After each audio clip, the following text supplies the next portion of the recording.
Olá pessoal, tudo bem? Tudo tranquilo? Nós vamos começar agora a nossa aula, né? E aí, nessa aula, nós vamos trabalhar duas palavrinhas básicas aqui na legislação trabalhista, que é remuneração e salário. Primeira coisa que eu quero observar com vocês é que remuneração e salário, pois aqui não são expressões sinônimas.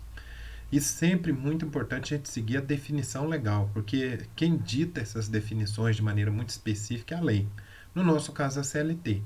O artigo 457 da CLT deixa bem claro que a remuneração do empregado, ela, dentro dos efeitos legais, ela envolve o salário, que é a contraprestação diretamente paga pelo empregador, e as gorjetas. Então, quando eu falo em remuneração, a remuneração é um conceito amplo, que envolve salário mais gorjetas. Diferenciação: salário, como eu disse bem, é contraprestação paga diretamente pelo empregador. E as gorjetas são pagas por terceiro, ok? Então, elas são partes integrativas do salário, elas integram o salário. Tanto que no parágrafo primeiro aí deixa bem claro aí que integram o salário a importância fixa, estipulada, as gratificações e as comissões. Fiquem muito de olho. Depois nós vamos ver aqui que não integram o salário, tá certo? As que não integram o salário, elas não possuem natureza salarial e, portanto, elas não vão repercutir no cálculo das verbas trabalhistas. Olha o parágrafo segundo que ele fala aí que as importâncias, ainda que habituais, então mesmo que eu receba um valor de maneira habitual, e que tipo de importância aqui? Ajuda de custo, auxílio alimentação, vedado o seu pagamento em dinheiro, diárias para viagem, prêmios, abonos, e eu quero que vocês grifem aí que elas não integram a remuneração do empregado. Se elas não integram a remuneração do empregado, essas verbas, elas não são parcelas salariais. Então, mesmo que pagas habitualmente, elas não fazem parte do cálculo das verbas trabalhistas. Isso, muita atenção. Então, ó, quando a gente fala que ajuda de custo, fica de olho o que é, auxílio alimentação, fica de olho aí, tá certo? As diárias para viagem, prêmios, abonos, todos esses não integram o salário, não repercutem no cálculo das remunerações. O parágrafo 4º ele vem com uma definição legal, a CLT passou a trazer, o que é prêmio.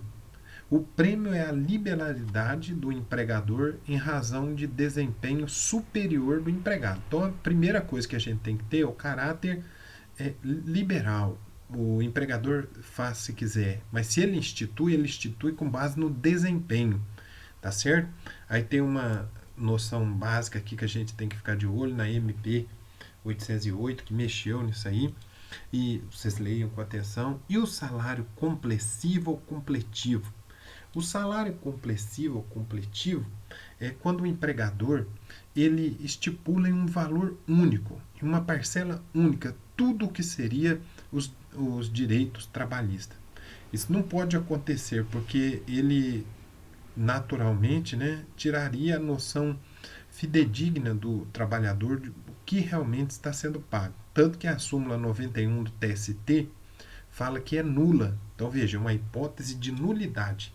A cláusula contratual que fixa determinada importância ou percentagem para atender englobadamente. Por isso aqui, ó, o que é um salário complessivo? É que engloba todas as parcelas em uma só.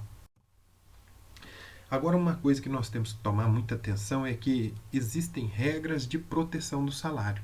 A primeira grande regra de proteção do salário é a irredutibilidade salarial, que está no artigo 7º, inciso 6º da Constituição, onde diz claramente, são, grifem aí, direitos dos trabalhadores urbanos e rurais. Quando nós estudamos aqui o empregado, nós vimos o que é o empregado urbano, o que é o empregado rural, as diferenças, como a gente viu no adicional noturno, além de outros que visem a melhoria de sua condição social. Aí o inciso 6º diz a irredutibilidade do salário. Essa é a regra. Só que vem uma exceção. Olha ali o salvo, exceção. Disposição em convenção ou acordo coletivo, que nós já estudamos. Então a regra é que o salário não pode ser reduzido, ok? Porém, é possível a redução. Excepcionalmente, quando é possível a redução? Quando constar do acordo ou da convenção coletiva. Por isso que eu deixei bem claro aqui, ó, em regra o salário é irredutível, mas há exceção. Ok, pessoal? Beleza, então. Segunda, é a impenhorabilidade do salário. O que quer dizer isso? O salário é impenhorável, é a regra. Exceto, como sempre, todas as normas no direito brasileiro, nós temos um caminhão de exceções, né? E aqui uma exceção, se para o pagamento de prestação alimentícia. Então, imagine que eu, Ademilson, estou trabalhando numa empresa e recebo salário. Em regra, o meu salário é empenhorável, mas se for para quitar um débito alimentício, como um filho, uma filha, ele pode ser penhorado. Ok, pessoal? Bom, terceira regra muito importante aqui é a intangibilidade salarial. Efetuar desconto no salário é vedado. Por isso que muitas questões trazem intangível, inalcançável, exceto se resultar de adiantamentos de dispositivo de lei ou de contrato coletivo. Então a regra é o seguinte: o salário é intangível, inalcançável, não posso descontar nada do salário. Mas existem exceções. Primeira grande exceção é adiantamento. Se eu trabalho numa empresa, o empregador me adiantou, ele pode descontar. Se existe um dispositivo de lei, pode descontar, como a pensão alimentícia tem previsão legal. Ou então, quando tiver um contrato coletivo que permita isso. Olha o artigo 462 da CLT dizendo: ao empregador é vedado efetuar qualquer desconto nos salários do empregado, salvo quando este resultar de adiantamento, de dispositivo de lei ou de contrato coletivo. Então, os descontos salariais só com autorização prévia e por escrito do empregado, porque senão depois isso vai repercutir, ok? E no caso aqui nós estamos falando de um princípio do direito do trabalho, que é o princípio da intangibilidade salarial. O salário é inalcançável, em regra. Dentro dessas exceções legais é possível. Outra coisa muito importante aqui é o seguinte, que não há presunção de coação do vício de consentimento. O que está dizendo isso? O vício de consentimento é quando você obriga alguém a consentir com alguma coisa. Não há uma presunção, eu tenho que provar, tá certo? E quem deve provar a existência desse vício é o próprio empregado. Então, se eu estou numa empresa e digo que eu era obrigado a determinada coisa, eu vou ter que provar.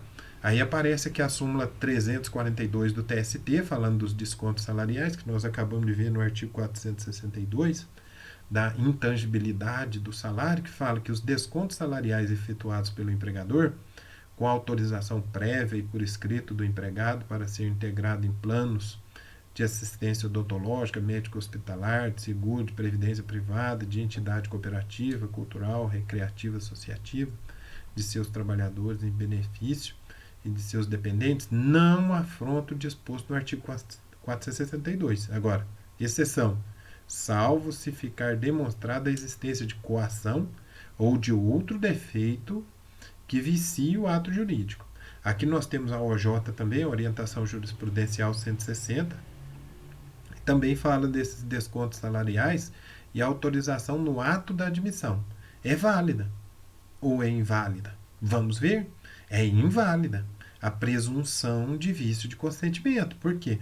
Se eu estou sendo contratado, o empregador conversou, me explicou naturalmente os benefícios que eu tenho e eu aderi àquele plano, então nós não temos um vício, ok? Bom, pessoal, essa é a primeira parte da nossa aula. Muito obrigado. Prestem atenção, leiam os artigos da CLT, procurem na internet, como eu digo para vocês sempre, no site do Planalto, a CLT atualizada, principalmente nessa época de pandemia, em que vários artigos da CLT estão sendo mexidos, ok? Um abraço, então, vamos para a segunda parte.